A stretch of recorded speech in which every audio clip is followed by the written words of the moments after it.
بسم اللہ الرحمن الرحیم وبہ نستعین انہ خیر ناصر ومعین وصلی اللہ علی محمد وآلہ الطاہرین۔ المرحلۃ الاولی فی کلیات مباحث الوجود وفیہا 12 فصلا۔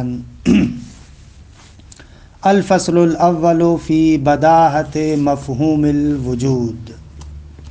الحمدللہ، خداوند منان کے لطف و کرم سے ہماری گفتگو بدایت الحکمت میں مقدمے کے بیان میں تھی۔ مقدمے میں عرض کیا کہ حکمت الہیہ کی تعریف کیا ہے، اس کا موضوع کیا ہے اور اس کی غرض و غایت کیا ہے۔ گزشتہ جلسے میں تقریباً یہ مقدمے کی مکمل بحث آپ کی خدمت میں عرض ہوئی، لیکن چند نکات کہ جن پر میں چاہوں گا کہ تھوڑی سی تاکید کروں، اسی گزشتہ مباحث کے ساتھ مربوط ہیں، ان پر آپ تھوڑی سی توجہ کریں۔ پہلا نقطہ یہ کہ جو وجہ حاجت مرحوم علامہ نے مقدمے میں ذکر کی، وہ وجہ حاجت یہ بیان کی کیونکہ انسان اشیاء کی ہستی اور نیستی میں خطا کرتا ہے، لہذا فلسفے کی ضرورت ہے۔ یعنی بعض موجودات جو حقیقت رکھتے ہیں ان کو باطل سمجھتا ہے، اور جو بعض چیزیں حقیقت نہیں رکھتی ان کو موجود سمجھتا ہے۔ یہ علت بدایہ میں ذکر ہوئی کہ انسان اشیاء کے وجود اور عدم، ہستی اور نیستی کے بارے میں خطا کرتا ہے، لہٰذا اس کو فلسفے کی ضرورت ہے۔ لیکن عزیز من، یہ جو علامہ کا بیان ہے، اس بیان کے ذریعے سے ایک عمومی نقطے کو بیان کیا ہے، لیکن سر و راز حاجت فلسفہ فقط اسی میں منحصر نہیں ہے۔ یعنی ہمیں فلسفے کی فقط اس وجہ سے ضرورت نہیں ہے کہ ہم لوگ خطا کرتے ہیں۔ اگر بالفرض ہم لوگ خطا نہ کرتے تو ہمیں فلسفے کی ضرورت نہ ہوتی، یہ نہیں کہنا چاہ رہے۔ درست ہے کہ عمومی نقطہ یہی ہے، لیکن بہرحال فلسفے کی ضرورت فقط اس وجہ سے نہیں ہے۔ اہم نقطہ یہی ہے، لیکن اس کے علاوہ بھی بہرحال نکات ہیں جن کو مد نظر رکھنا چاہیے، اور میں چاہتا ہوں ان پر تھوڑی سی تاکید کروں کہ ان نکات کو حضرت استاد آغا امینی نژاد نے اس بدایت الحکمت کے مقدمے اور تعلیقات میں توضیح کے ساتھ ذکر کیا ہے۔ اگر انسان فرض کرے خطا بھی نہ کرتا، غلطی بھی نہ کرتا، تو بھی انسان کو فلسفے کی ضرورت تھی۔ کیوں؟ اس لیے کہ کچھ ایسے بنیادی سوالات ہیں، اصلی سوالات ہیں کہ فطرت انسان ان سوالات کے جوابات چاہتی ہے۔ ہر انسان فطرتاً ان بنیادی سوالات کو سمجھنا چاہتا ہے، اور ان بنیادی سوالات کے جوابات انسان کی زندگی اور مسیر میں بہت زیادہ اثر انداز ہے۔ مثلا بنیادی سوالات میں سے یہ عالم کب سے ہے؟ آیا اس عالم کو کوئی بنانے والا ہے یا نہیں؟ میں اس عالم میں کیوں آیا ہوں؟ آیا مجھے اس عالم میں ہمیشہ رہنا ہے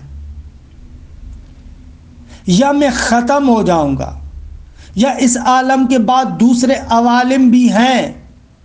خوب یہ ایسے بنیادی سوالات ہیں کہ جو ہر انسان کے لیے بہت زیادہ اہم ہیں۔ انسان کی فطرت کا تقاضا ہے کہ ان بنیادی سوالات کے جوابات جانیں، اور یہی بنیادی سوالات کے جواب ہے جو آپ کی زندگی کے اندر مقصدیت کو پیدا کرتے ہیں، ہدف کو پیدا کرتے ہیں۔ بالآخر اس کائنات کا کوئی ہدف ہے یا نہیں ہے، اس کا کوئی بنانے والا ہے یا نہیں ہے، یہ کائنات ہمیشہ رہنی ہے یا ختم ہونی ہے، میں نے اس جگہ پر ہمیشہ رہنا ہے یا چلے جانا ہے تو میں نے ختم ہونا ہے یا کسی اور جگہ پر منتقل ہونا ہے۔ خوب یہ ایسے سوالات ہیں کہ آپ کی زندگی کے مسیر کو تبدیل کرتے ہیں۔ تو ان بنیادی سوالات کے جوابات کے لیے بھی آپ کو فلسفے کی ضرورت ہے، چاہے آپ خطا کریں یا نہ کریں، لیکن بالآخر ان بنیادی سوالات کے جوابات کے لیے آپ کو فلسفے کی ضرورت ہے۔ یا اس کے علاوہ بھی فلسفے کے جو دوسرے فوائد ہیں میں ان پر تھوڑی سی تاکید کر دیتا ہوں۔ مثلا اگر انسان چاہتا ہے کہ دینی معارف میں سے ایک الہیات نقلی کو ترتیب دے، الہیات نقلی سے مراد یعنی آپ آئیں اس کائنات کے بارے میں، حقائق کے بارے میں گفتگو کریں، ان کی حقیقت کے بارے میں گفتگو کریں، لیکن مرکزی نقطہ اور محور متون دینی کو قرار دیں۔ یعنی آپ قرآن و روایات آل محمد کو، ان متون دینی کو مرکزیت دیتے ہوئے آپ آئیں اور اس عالم کے بارے میں، حقائق کے بارے میں آ کر گفتگو کریں۔ خوب حتیٰ اس الہیات نقلی کے لیے کہ آپ مرکزیت بے شک قرآن کو دیں، روایات کو دیں، اس کو بھی اچھے طریقے سے، موفق طریقے سے منظم کرنے کے لیے آپ کو فلسفے کی ضرورت ہے۔ جب عقلی طریقے سے آپ حقائق عالم کے بارے میں گفتگو کرتے ہیں تو وہ مباحث آپ کے اندر یہ شعور پیدا کرتے ہیں کہ ان آیات کو اچھے طریقے سے سمجھ سکیں، ان روایات کو اچھے طریقے سے سمجھ سکیں، ان روایات اور آیات کو اچھا نظم دے سکیں، اس نظم سے، ان کے مباحث سے بہت اچھے اچھے نتائج لیں، ان نتائج کو ایک دوسرے کے ساتھ آپ جوڑیں۔ خب یہ اس کے لیے بھی خود فلسفہ بہت زیادہ انسان کے لیے کمکار اور مددگار ہوتا ہے، کہ اس کی میں نے وضاحت پہلے بھی کی تھی کہ اگر ایک فن کا ماہر آدمی ہو اور وہ ماہر آدمی متون دینی میں سے اس نقل کو اگر دیکھے گا تو اس کا فہم سمجھ بہت زیادہ ہوگی۔ کہ مثال دی تھی میں نے شیخ انصاری کی کہ ایک فقیہ ہے، جب وہ بندہ آ کر لا تنقض الیقین بشک کو دیکھتا ہے، اس سے کیا سمجھتا ہے، کیا نتیجے لیتا ہے۔ یہاں پر بھی ایسے ہے کہ ایک متخصص انسان فلسفے میں اگر اچھے طریقے سے کام کیا ہو، ہستی شناسی کے بارے میں، موجود کے کلی قوانین کے بارے میں، احکامات کے بارے میں عقلی طریقے سے اس نے دقیق بحث کی ہو، تو وہ بندہ بہترین طریقے سے ان متون دینی کو، ان آیات کو، ان روایات کو اچھے طریقے سے سمجھ سکتا ہے۔ کہ بہرحال مقدمے میں بیان کر چکا تھا، لہذا بہت زیادہ تاکید نہیں کرتا۔ ایک اور نقطہ، الہیات نقلی کے بعد اصلاً تحقیقی معارف، اگر آپ دیکھیں نا متون دینیہ کو فوکس کرتے ہوئے آپ اس کائنات کے حقائق کے بارے میں گفتگو کریں، پھر بھی آپ کی گفتگو ایک طریقے سے تقلیدی گفتگو ہوگی۔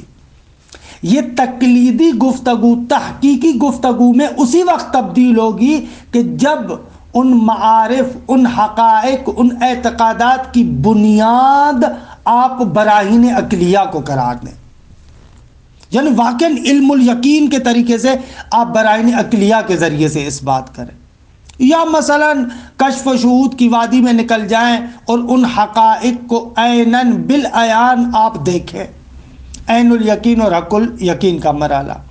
کہ ظاہر سی بات ہے کہ یہ کشف و شہود کی وادی، عرفان کی وادی، کہ جس میں حقائق کو انسان شہود کرے، دیکھے عین الیقین کے عنوان سے، یا ان تک حقیقت میں رسائی پیدا کرے حق الیقین کے عنوان سے، یہ ہر انسان کے بس کی بات نہیں ہے۔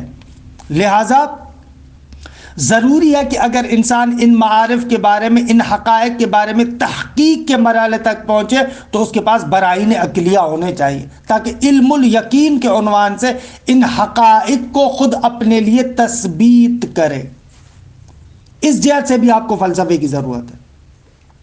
اصلاً ایک اور جہت آپ چاہتے ہیں بین الاقوامی سطح پر ہر قسم کے بندے سے گفتگو کرے، خوب نوع بشر کے ساتھ آپ تعامل فکری رکھنا چاہتے ہیں، خوب وہاں پر آپ اگر اس کے ساتھ گفتگو کریں گے تو آپ کے پاس کون سی زبان ہونی چاہیے، کس زبان میں گفتگو کریں گے؟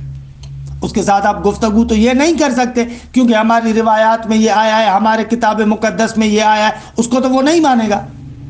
خوب یہاں پر آپ کے پاس ایک ایسی زبان مشترک ہو اور اس مشترک زبان میں آپ نے کام کیا ہو تاکہ دوسرے کے ساتھ بات کر سکے، اور وہ مشترک زبان یہی برہان عقلی ہے کہ برہان عقلی کو وہ بھی مانتا ہے، آپ بھی مانتے ہیں۔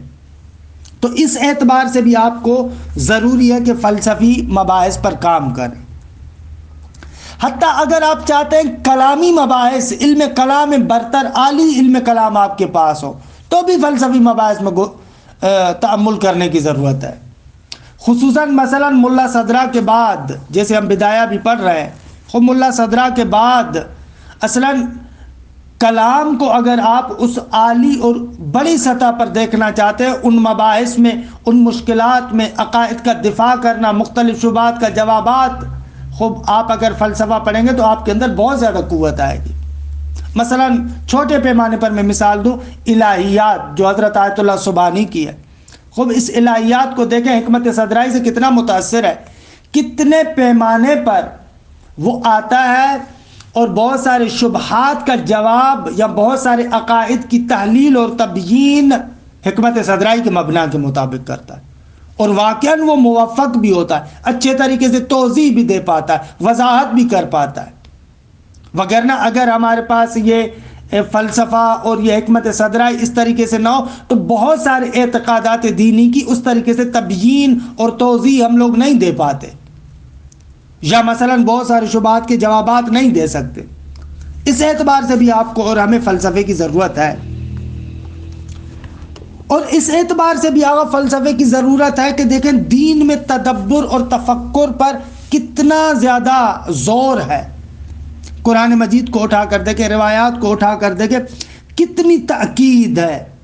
ان فی خلق السماوات والارض واختلاف اللیل والنہار لآیات لأولی الالباب، یہ دیکھیں اولو الالباب، یا آگے چل کر ہے آیات میں وَيَتَفَكَّرُونَ فِي خَلْقِ السَّمَاوَاتِ وَالْأَرْضِ، کہ ان لوگوں کی تعریف ہو رہی ہے کہ الذین یذکرون اللہ قیاما وقعودا وعلی جنوبہم ویتفکرون فی خلق السماوات والارض، تخلیق آسمانوں میں، تخلیق زمین میں تفکر کرتے ہیں۔ خود اس تفکر کی نمود کہاں پر ظاہر ہوتی ہے، کہاں پر ظاہر ہوتا ہے یہ تفکر موجودات کے بارے میں؟ خوب اس کا بہترین مصداق، بہترین نمونہ یہی فلسفہ ہے۔ یا قرآن میں دوسرے مقام پر اولم یتفکروا فی انفسہم، خود اپنی ذات کے اندر تفکر کیوں نہیں کرتے؟ یا اور بہت سارے مقامات پر قرآن میں آپ دیکھتے ہیں تفکر پر زور ہے، ان فی ذلک لآیات لقوم یتفکرون، یا ان فی ذلک لآیات لقوم یعقلون۔ یہ ساری چیزیں کیا ہے؟ ان چیزوں کو آپ کہاں لے کر جائیں گے؟ قرآن کی جو اتنی تاکید ہے تفکر کرے، تفکر کرے، اس تفکر کرنے کا عملی نمونہ ہمیں کس علم کے اندر نظر آتا ہے؟ خوب ظاہر سی بات ہے کہ فلسفے کے اندر نظر آتا ہے۔ یا ابو علی سینا اپنے رسالہ معراجیہ میں پیغمبر اکرم جو امیر المؤمنین کو خطاب کرتے ہیں اس روایت کو نقل کرتے ہیں کہ وہاں پر آتا ہے یا علی اذا ان الناس انفسهم فی تکثیر العبادات والخیرات فانت ان نفسک فی ادراک المعقولات حتی تسبقهم۔ اے علی، جب لوگ اپنے آپ کو بہت زیادہ عبادات اور بہت زیادہ نیکیوں میں تھکاتے ہیں تو تم اپنے نفس کو ادراک معقولات میں لگاؤ تاکہ تم ان لوگوں سے سبقت لے جاؤ۔ یا مثلا نہج البلاغہ میں بھی ہے کہ لا علم کالتفکر، تفکر کی طرح کوئی علم نہیں ہے۔ یا دوسری جگہ پر ہے لا عبادت کالتفکر، تفکر کی طرح کوئی عبادت نہیں ہے۔ تو یہ آپ دیکھ رہے ہیں، ملاحظہ کر رہے ہیں کہ یعنی تفکر پر کتنا زیادہ زور ہے. اس تفکر کی نمود اگر کسی جگہ پر ظاہر ہوتی ہے تو وہ یہی فلسفہ ہے. بہرحال یہ ایک نقطہ کہ اس پر تاکید کرنا چاہ رہے تھے کہ یہ جو علامہ کہہ رہے ہیں کہ کیونکہ خطا کرتا ہے ہستی و نیستی اشیاء میں فلسفے کی ضرورت ہے، درست ہے، بنیادی نقطہ یہ ہے، لیکن علت احتیاج فلسفہ اسی میں منحصر نہیں ہے. یہ ایک نقطہ.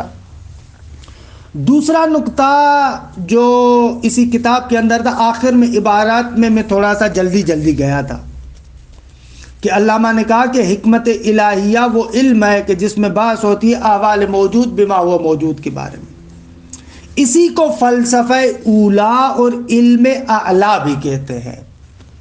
کہ میں نے فلسفہ اولا اور علم اعلیٰ کی وجہ تسمیہ کی طرف اشارہ تو کیا تھا لیکن بہت زیادہ صراحت نہیں کی. ابھی چاہتا ہوں اس کی صراحت کروں.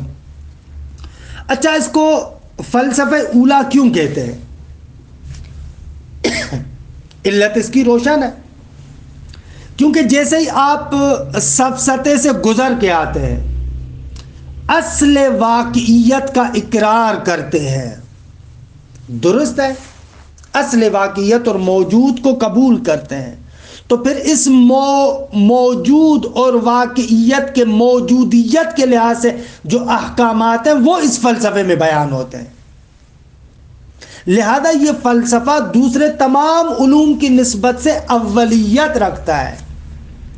خب آپ علوم ریاضی میں جائیں، علوم طبیعی میں جائیں، علوم طبیعی میں مثلا ایک جسم کے بارے میں گفتگو ہوتی ہے لیکن جسم کے تعین خاص کو مد نظر رکھتے ہوئے. خب اس تعین خاص کو مد نظر رکھتے ہوئے، یا آسان لفظوں میں کہوں، اس موجود مقید کے بارے میں گفتگو پر کرنے سے پہلے آپ موجود مطلق کے احکامات کو جانیں، یا تعبیر اپنی درست کروں، مطلق موجود کے احکام کو جانیں، موجودیت کے عنوان سے احکامات کو جانیں. خب یہ ضروری ہے پہلے مرحلے میں موجودیت کے لحاظ سے اس کے جو احکامات ہیں، خصوصیات ہیں، احوالات ہیں، ان کا پتہ ہونا چاہیے. اس کے بعد دوسرے مرحلے میں آپ آتے ہیں موجود مقید کے بارے میں گفتگو کریں، اور موجودیت کے عنوان سے جو احوالات، جو خصوصیات، جو صفات مطرح ہوتی ہیں وہ اسی فلسفے میں ہوتی ہیں. لہذا یہ فلسفہ اولا ہے، پہلے مرحلے کا فلسفہ ہے، اور بقایا ریاضیات اور طبیعیات جیسے قدیم تقسیم کے اعتبار سے وہ اس کے بعد کے مرحلے میں آتے ہیں. یہ فلسفہ اولا ہے، اور اسی وجہ سے ہم کہتے ہیں کہ یہ علم اعلیٰ بھی ہے. علم اعلیٰ کی بھی علت اور وجہ روشن ہے. علم اعلیٰ کیوں؟ اس لیے کہ اور جتنے بھی علوم ہیں وہ اپنے موضوعات کے اثبات میں وجود کے محتاج ہیں. مثلا ریاضیات میں کم مقدار کے بارے میں گفتگو ہوتی ہے. خوب، اما کم کیا ہے نہیں ہے، اس کا اثبات فلسفے میں ہوتا ہے. یا مثلا علم طبیعی جیسے عرض کیا، خوب جسم کے بارے میں حرکت و تغیر کے لحاظ سے گفتگو. خوب پہلے مرحلے میں جسم کو ثابت کریں، جسم ہے یا نہیں ہے، تغیر ہے یا نہیں ہے. خوب یہ کہاں پر ثابت ہوتا ہے؟ یہ فلسفے میں ثابت ہوتا ہے، یہ وہاں پر گفتگو ہوتی ہے. لہٰذا یہ تعبیر استعمال کرتے ہیں کہ علم فلسفہ علم اعلیٰ ہے. تمام علوم اپنے موضوعات میں فلسفے کے محتاج ہیں، لہذا یہ علم اعلیٰ ہے. یہ دوسرا نقطہ کہ جس پر میں چاہ رہا تھا کہ تھوڑی سی تأکید کروں. تیسرا نقطہ عبارت کے آخر میں جو علامہ غرض و غایت بیان کرتے ہیں. دیکھیں بعض لوگ اس نقطے کی طرف متوجہ بھی ہوئے ہیں اور تھوڑا اشکال کی شکل میں گویا کہ اس کو بیان کیا ہے. مثلا جو بعض بدایہ کے شارحین ہیں، مثلا جیسے آغا شیروانی، وہ اس جگہ پر آ کر کأنہو تھوڑا سا اعتراض کرتے ہیں. اللہ اعتراض کی زبان نہیں کہتے کہ اعتراض ہے، لیکن اس کے بیان سے ایسے لگتا ہے کہ آپ نے آغاز میں کہا کہ غرض فلسفہ تمییز موجودات حقیقیہ ہے یا معرفت موجودات علی وجہ کلی. آپ نے کسی خاص موجود کو فوکس نہیں کیا، جو بھی موجود ہے اس کے وجودی اعتبار سے جو احکامات ہیں وہ فلسفے میں مورد بحث ہے. کوئی ایک خاص موجود خاص تعین کے ساتھ موضوع سخن نہیں ہے، غایت نہیں ہے، غرض نہیں ہے.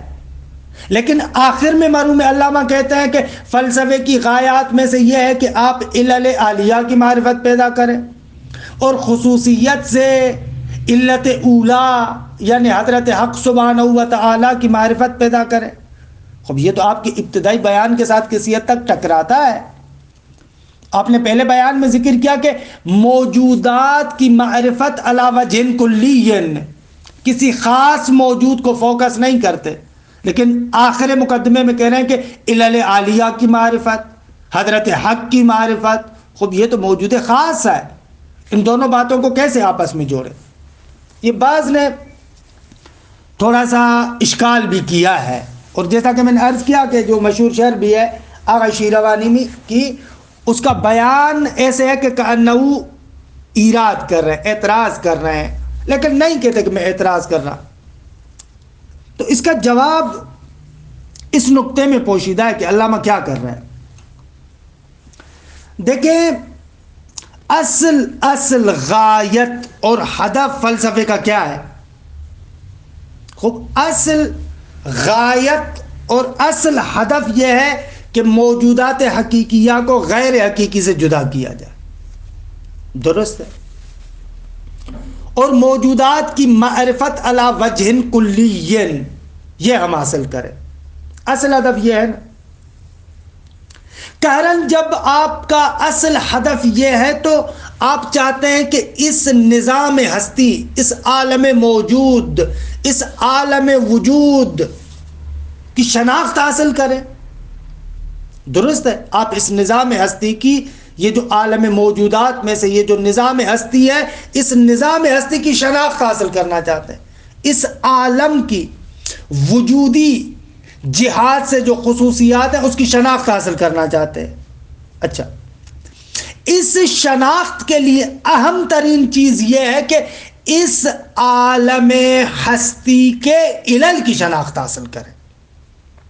کیونکہ نظام ہستی، موجودات کی جو خصوصیات اور احکامات وجودی جہت سے ہیں، ان کو سمجھنے میں اہم ترین رول علل ہستی کا ہے.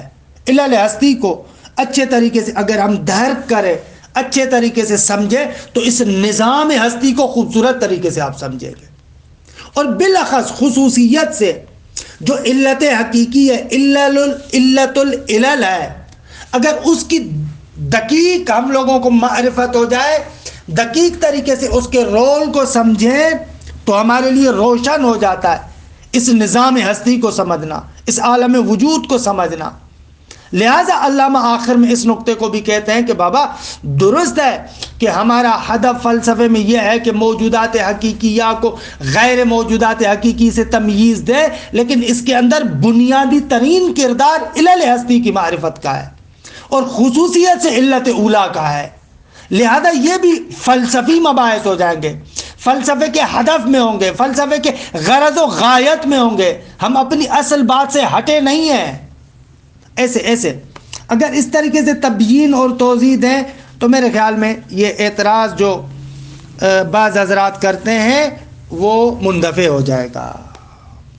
اچھا، یہ تقریباً اس گزشتہ مقدمے کے بارے میں جو چند اہم نکات تھے کہ جن پر میں چاہتا تھا کہ تاکید کروں، اس کو بیان کیا. اب مرحوم علامہ مرحلہ اولا میں وارد ہوتے ہیں. دیکھیں یہاں پر بھی علامہ طباطبائی رحمۃ اللہ علیہ کا ایک ابتکار ہے جو دوسری فلسفی کتابوں میں نہیں ہے، کہ مباحث کی جو تنظیم ہے وہ بہت ہی خوبصورت تنظیم ہے. کہ مباحث کو تنظیم اس طریقے سے علامہ نے کیا ہے کہ موضوع تو ہمارا موجود بما ہوا موجود ہے، تو مباحث سے فلسفے کو دو حصوں میں تقسیم کیا. بعض مباحث وہ ہیں جو احکام کلیہ وجود ہیں. درست ہے. ایسے احکامات اور ایسی خاصیتیں ہیں جو مطلق وجود کی خواص اور خصوصیات آپ کہہ سکتے ہیں. مثلا جیسے بداہت مفہوم وجود ایک حکم کلی ہے، درست ہے. یا مثلا اشتراک معنوی وجود، یا آئے گا کہ وجود زائد بر ماہیت ہے، یا آئے گا اصالت وجود، اور اسی طریقے سے چند اور احکامات، کہ یہ ایسے مباحث ہیں جو احکام کلی وجود ہیں. یعنی ایسی خصوصیات، ایسی خاصیتیں جن خصوصیات اور خاصیتوں میں خود اصل وجود کی خصوصیات اور خاصیتوں کو مد نظر رکھتے ہیں. اصل وجود کی یہ خصوصیات ہیں، خود اصل وجود کی خصوصیات اور خاصیات ہیں. ایسے کچھ احکامات ہیں کہ جن کو مراحل اولا میں ذکر کرتے ہیں. اس کے بعد کچھ فلسفے کے ایسے مباحث ہیں جن مباحث کو کہتے ہیں مباحث تقسیمی، کہ ہم آتے ہیں موجود کو تقسیم کرتے ہیں. اگر موجود مثلا یا وجود ذہنی ہے یا وجود خارجی ہے، یا وجود رابط ہے یا وجود مستقل ہے، یا وجود مثلا علت ہے یا معلول ہے، اس طریقے کے مباحث تقسیمی، کہ ان کو دوسرے مرحلے میں یعنی دوسرے بخش میں 11 مرحلوں میں ذکر کرتے ہیں. بس مرحلہ اولا جو ہم یہاں پر مد نظر قرار دیتے ہیں، اس مرحلہ اولا میں وہ اصل وجود کی خصوصیات، خاصیتیں، احکامات اور احوالات ذکر کریں گے، کہ اس کے اندر 12 فصلیں ہیں. فصل اول جو یہاں پر مرحوم علامہ ذکر کرتے ہیں، وہ فصل اول ہے بداہت مفہوم وجود کے بارے میں. اب مفہوم وجود ایک مفہوم بدیہی ہے. خوب یہاں پر چند نکات کو سمجھنا ضروری ہے. پہلا نقطہ یہ ہے کہ یہ خود مفہوم وجود کیسا مفہوم ہے، کیا ہے، کس واقعیت سے حکایت کرتا ہے، یہ کس قسم کا مفہوم ہے، وہ کون سی واقعیت ہے جس سے یہ مفہوم وجود حکایت کرتا ہے. اس سوال کا جواب دیں. دوسرا سوال یہ کہ یہ جو مفہوم وجود ہے آیا نظری ہے یا بدیہی ہے. خب اگر بدیہی ہے تو اس کا رتبہ کون سا ہے. یہ ایسے بنیادی سوالات ہیں. یا ایک سوال اور بھی ایڈ کر دیں آپ کہ اصلا مفہوم وجود قابل تعریف ہے یا نہیں ہے. ان چند باتوں کو سمجھنا چاہیے. اچھا پہلے سوال کی طرف آتے ہیں کہ مفہوم وجود کس قسم کا مفہوم ہے اور کس واقعیت سے حکایت کرتا ہے. غور کیجیے گا کہ کیا عرض کرنا چاہتے ہیں ہم. دیکھیں مقدمے میں آپ نے پڑھا کہ سفسطے کے مقابلے میں علم حضوری کے طریقے سے ہم اصل واقعیت کو قبول کرتے ہیں. یعنی علم حضوری کے طور پر کلن ہمارا اٹھنا بیٹھنا ہر طریقے کا ان واقعیات سے ہے، ان حقائق سے ہے. ہم توہمات کی زندگی نہیں گزارتے. درست، اصل واقعیت کو قبول کرتے. اچھا جب اصل واقعیت کو علم حضوری کے طریقے سے آپ ادراک کرتے ہیں، یعنی واقعاً جیسے میں نے کل بھی بہت زیادہ زور دیا تھا کہ اصل واقعیت ایک بدیہی امر ہے، واضح امر ہے، روشن امر ہے. اگر کوئی انسان آ کر انکار بھی کرتا ہے تو فقط زبان سے انکار کرتا ہے. یعنی یہ ایسے ہی ہے کہ جیسے ایک مچھلی جو دریا میں ہو، کلن دریا کے اندر موجود ہو، اور آ کر سوال کرے کہ بھئی دریا کہاں ہے، پانی کہاں ہے، آیا پانی کا وجود ہے یا نہیں، دریا کا وجود ہے یا نہیں. خب یہ جو سوفسٹ ہے، سوفسٹائی انسان ہے، وہ جو آ کر اصل واقعیت کے بارے میں تشکیک کرتا ہے، اس کی مثال اسی مچھلی کی مثال ہے کہ جو پانی کے اندر موجود ہوتے ہوئے، دریا کے اندر موجود ہوتے ہوئے سوال کرتی ہے کہ دریا بھی ہے، پانی بھی ہے، کہاں ہے، کیسے ہے. تو ہماری حالت بھی یہی ہے کہ بالوجدان ہم واقعیات میں گھرے ہوئے ہیں. ان واقعیات کے ساتھ ہمارا سروکار ہے، اٹھنا بیٹھنا ان واقعیات کے ساتھ ہے. اچھا جب ہمارا کلن ان واقعیات کے ساتھ اٹھنا بیٹھنا سروکار ہمارا انہی چیزوں کے ساتھ ہے جس کو علم حضوری کے طریقے سے ادراک کرتے ہیں، اب یہ واقعیت جب ہمارے ذہن کے اندر مفہومی طور پر انعکاس پیدا کرتی ہے تو مفہوم وجود جنم لیتا ہے. خب مفہوم وجود در حقیقت کیا ہے؟ مفہوم وجود در حقیقت اس واقعیت خارجی کا انعکاس ذہنی ہے. انعکاس ذہنی ہے یعنی کیا؟ یعنی یہ واقعیات خارجی جب آپ اس کو ذہنی مفہوم کی شکل میں لانا چاہیں تو یہ مفہوم وجود بنتا ہے. بس یہ ہے مفہوم وجود. یہ جو موجود ہے، یہ جو واقعیت ہے، حالا آپ اس کو کوئی بھی نام دیں، اس کا جو ذہنی انعکاس ہے، ذہن کے اندر وہ چیز جو جلوہ افروز ہوتی ہے مفہوم کی شکل میں، وہ مفہوم وجود کہلاتا ہے. یہ مفہوم وجود ہے. یہ مفہوم وجود ہے کہ جو اس واقعیت عینی کے جس کو علم حضوری کے طریقے سے آپ ادراک کرتے ہیں اس سے حکایت کرتی ہے. اور یہاں سے اس دوسرے سوال کا بھی جواب بالکل روشن ہو جاتا ہے کہ مفہوم وجود بدیہی ہے یا نظری. آپ منطق میں پڑھ چکے ہیں، بدیہی اس مفہوم کو کہتے ہیں جو روشن اور واضح ہوتا ہے بالکل، نظری اس مفہوم کو کہتے ہیں جو روشن اور واضح نہیں ہوتا. تو ہمارے اس بیان سے اس سوال کا جواب بھی روشن ہو گیا کہ مفہوم وجود ایک مفہوم بدیہی ہے.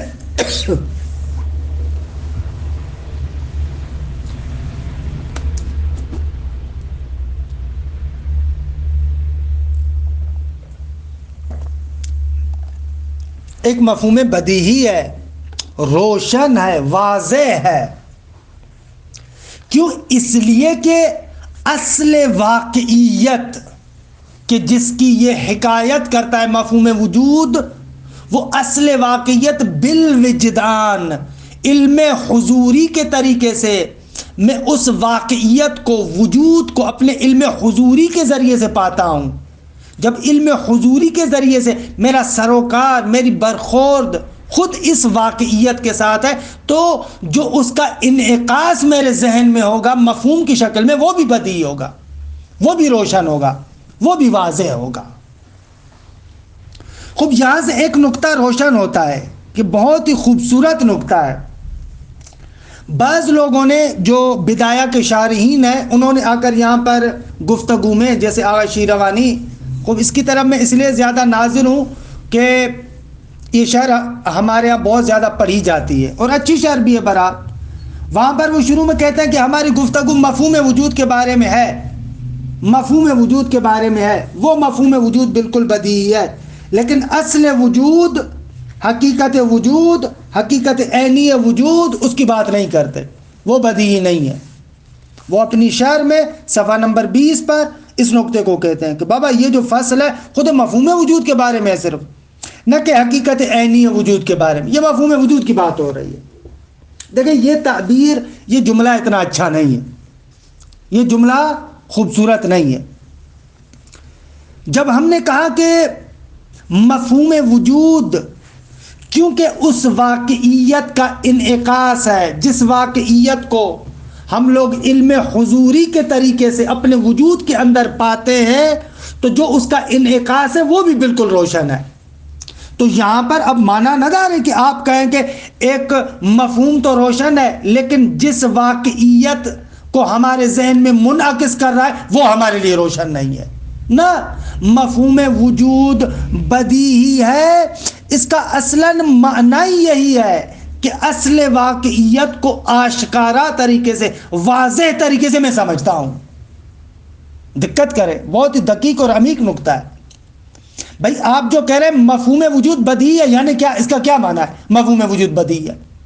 یعنی وہ واقعیت، وہ حقیقت، وہ موجود جس کو علم حضوری کے طریقے سے آپ پاتے ہیں، اس کو آپ آشکارا اور واضح طریقے سے سمجھتے ہیں. خب بداہت مفہوم وجود کا اصل معنی ہی ہے، اس کے علاوہ اور کیا معنی ہے؟ مفہوم وجود بدیہی ہے یعنی وہ واقعیت آشکارا اور واضح طریقے سے میرے لیے روشن ہوتی ہے. خب لہذا یہ تعبیر کرنا درست نہیں ہے جیسے کہ اس بزرگوار شاعر نے کی ہے کہ بات مفہوم وجود کی حقیقت عینی کی تھوڑی ہے. نہ عزیز من، جیسے ہی ہم کہتے ہیں کہ مفہوم وجود ہمارے لیے روشن ہے، ہمارے لیے بدیہی ہے، یعنی وہ واقعیت میرے لیے آشکارا طریقے سے واضح ہے، روشن ہے. کہ بہرحال اس نقطے کو اگر آپ دیکھنا چاہیں تو استاد امینی نژاد نے اپنے تعلیقات میں اس پر خوب فوکس کیا ہے، اچھے طریقے سے اس کو توضیح دی ہے، وہاں پر آپ مراجعہ کر سکتے ہیں. خوب یہاں سے ایک اور مسئلہ بھی، کہ وقت بھی ہمارا گزر رہا ہے لیکن میں اس مسئلے پر تاکید کر کے بات کو ختم کروں، عبارت انشاءاللہ کل پڑھیں گے. وہ یہ مسئلہ بھی سمجھ میں آتا ہے کہ آخر مفہوم وجود بدیہی کیوں ہے، سر بداہت کیا ہے. کہ یہ ایک بحث ہے جو بڑے پیمانے پر آج کل کے زمانے میں ہوتی ہے، کہ بھائی آپ جو کہتے ہیں فلاں چیز بدیہی ہے یا خود مفہوم وجود بدیہی ہے، سر بداہت کیا ہے، راز کیا ہے، کیوں بدیہی ہے، اس کا نقطہ کیا ہے. تو بقول استاد امینی نژاد کے کہ اس کا اصل نقطہ اسی چیز میں چھپا ہوا ہے، کیونکہ اصل واقعیت کو علم حضوری کے طریقے سے آپ پاتے ہیں.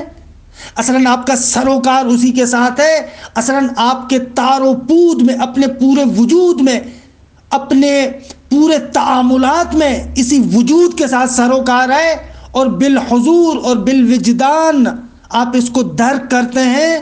تو خود یہاں سے سمجھ میں آتا ہے کہ اس کا جو انعکاس ہے وہ بھی بالکل روشن ہوگا. سر بداہت اس علم حضوری کے اندر ہے، وجدان حضوری کے اندر ہے، کہ آپ حضوری طریقے سے اس واقعیت کو پا لیتے ہیں، لہٰذا آپ کہتے ہیں یہ چیز آپ کے لیے روشن ہے، واضح ہے. سر بداہت یہ نقطہ ہے. جبکہ اس کے مقابلے میں دو اور نظریے بھی ہیں، کہ بہرحال کیونکہ آج میں نے عبارت نہیں پڑھنی لہذا اس نقطے کو لے لیں آپ.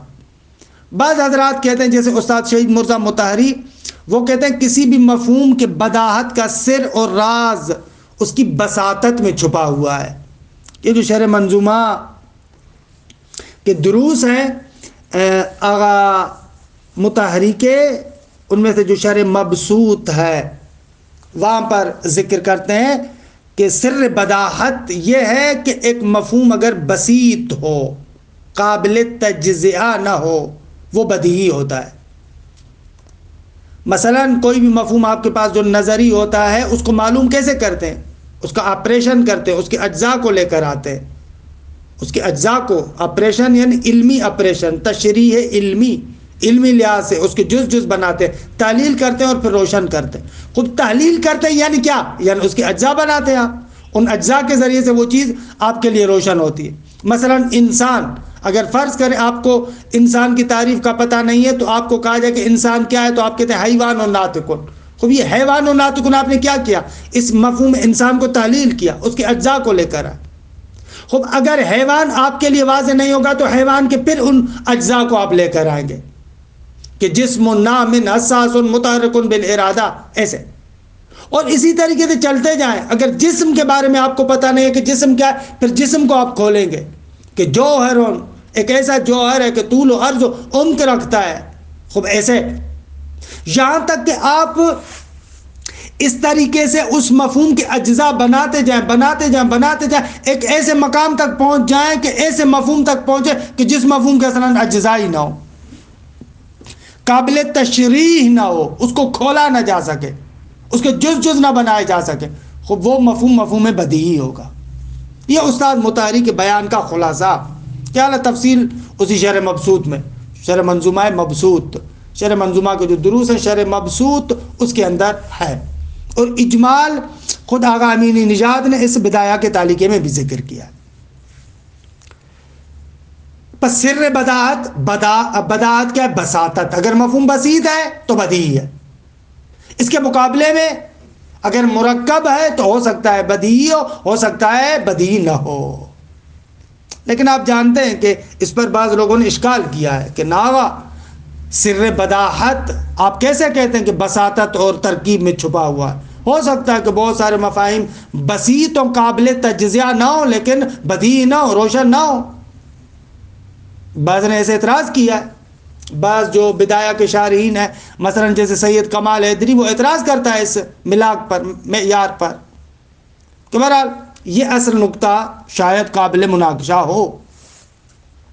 یا بعض لوگ سر بداہت لے کر جاتے ہیں اہمیت کی طرف، کہ جتنا مفہوم عام ہوگا وہ اتنا واضح ہوگا. اصلاً آپ دیکھیں آغا، کبھی بھی آپ کسی چیز کی تعریف کرتے ہیں تو اس میں کیا لے کر آتے ہیں، اس کے عام مفاہیم کو لے کر آتے ہیں. مفہوم جیسے خاص سے خاص تر بنتا جائے گا وہ مفہوم کیا ہوگا؟ مجہول بنتا جائے گا۔ یہ عجب ہے واقعاً۔ مفہوم کو آپ دیکھیں، جیسے مفہوم خاص بنتا جائے گا وہ مجہول سے مجہول تر بنتا جائے گا، لیکن جیسے مفہوم عام سے عام تر بنتا جائے گا اسی طریقے سے وہ مفہوم روشن سے روشن تر ہوتا جائے گا۔ درست ہے، لیکن وجود اور حقیقت عینی میں اس کے برخلاف ہے کہ مفہوم حقیقت وجود میں اگر وجود جیسے خاص سے خاص تر بنتا جائے گا وہ ملموس تر اور روشن سے روشن تر ہوتا جائے گا، لیکن جیسے مفہوم حقیقت وجود عام سے عام ہوتی جائے گی خوب اس طریقے سے آپ سے وہ کسی حد تک مخفی ہوتی جائے گی کہ بہرحال یہ اپنی جگہ پر ایک لطیف نکتہ ہے۔ تو مرحوم حاجی سبزواری سر بداہت اسی نکتے میں کہتے ہیں کہ سر بداہت یہ کہ اگر ایک مفہوم بہت زیادہ اہم ہوگا تو وہ مفہوم بہت زیادہ آپ کے لیے واضح ہوگا، اور اس کا راز بھی اس میں چھپا ہوا ہے کہ خود انسان کا وجود بہت زیادہ وسعت رکھتا ہے، خب اس لیے مفہوم اگر اہم ہوتا جائے گا تو وہ آپ کے لیے بدیہی ہوگا کہ مرحوم حاجی کا جملہ ہے سر اعرفیت الامی سنخیت لذاتک الاتمی، کہ اہم مفہوم کی اعرفیت اور واضح ہونے کا سر اور راز اس میں چھپا ہوا ہے کہ وہ آپ کی کامل ترین اور اتم ذات کے ساتھ سنخیت رکھتا ہے، مناسبت رکھتا ہے۔ اعلیٰ خلاصہ کلام کی عبارت پر آج نہیں پہنچ پائے، انشاءاللہ کل عبارت کو دیکھیں گے۔ فتلخص، خلاصہ کلام یہ ہوا کہ آغا مفہوم وجود، حقیقت وجود، مفہوم وجود بدیہی ہے۔ خوب اس کا معنی کیا ہے؟ مفہوم وجود بدیہی ہے، کیا ہے اس کا معنی؟ اور سر بداہت کیا ہے؟ خوب اس کو بیان کیا۔ بہرحال کل پھر انشاءاللہ اس فصل کے اندر جو مرحوم علامہ بیان کرتے ہیں اس کو توضیح دیں گے۔ وصلی اللہ علی محمد وآل بیتہ الطیبین الطاہرین۔